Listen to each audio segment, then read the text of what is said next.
menyenangkan. Di video kali ini kita akan belajar tentang kebakaran. Seperti apa ya kebakaran itu?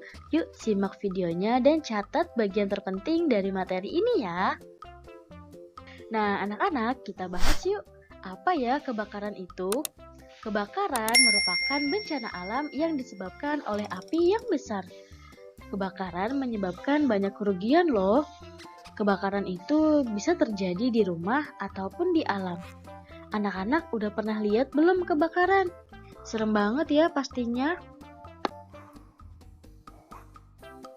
Terus kenapa ya bisa terjadi kebakaran?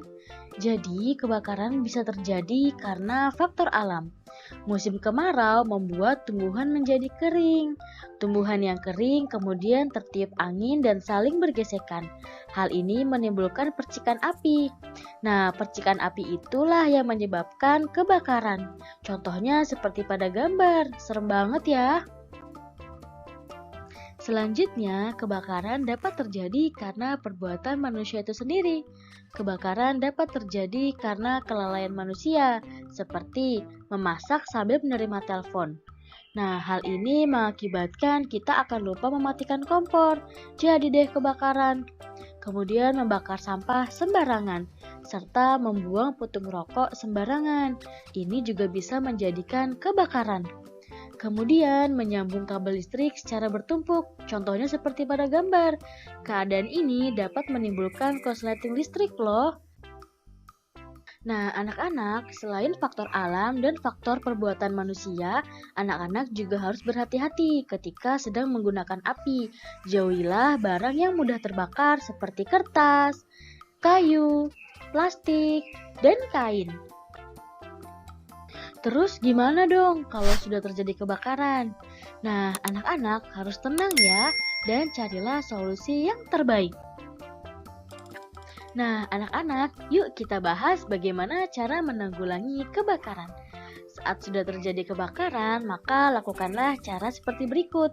Yang pertama, jika apinya masih kecil, kita bisa loh menggunakan alat pemadam api ringan atau APAR.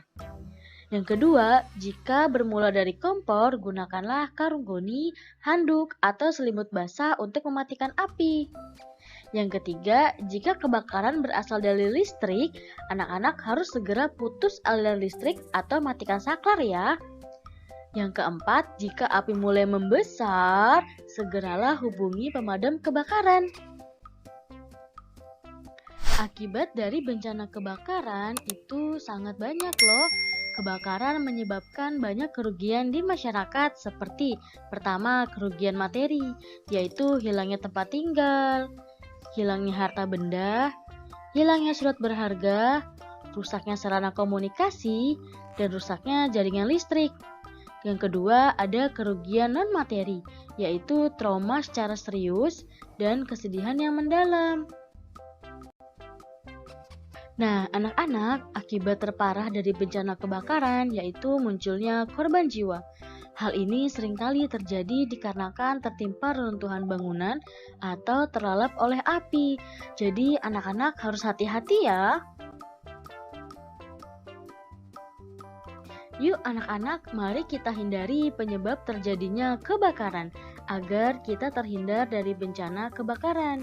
Kalau bukan diri sendiri, lalu siapa lagi? Nah, anak-anak, terima kasih sudah mengikuti pelajaran PLBJ kali ini. Semoga materi tentang bencana kebakaran bisa bermanfaat dan sampai ketemu di materi selanjutnya. Dadah!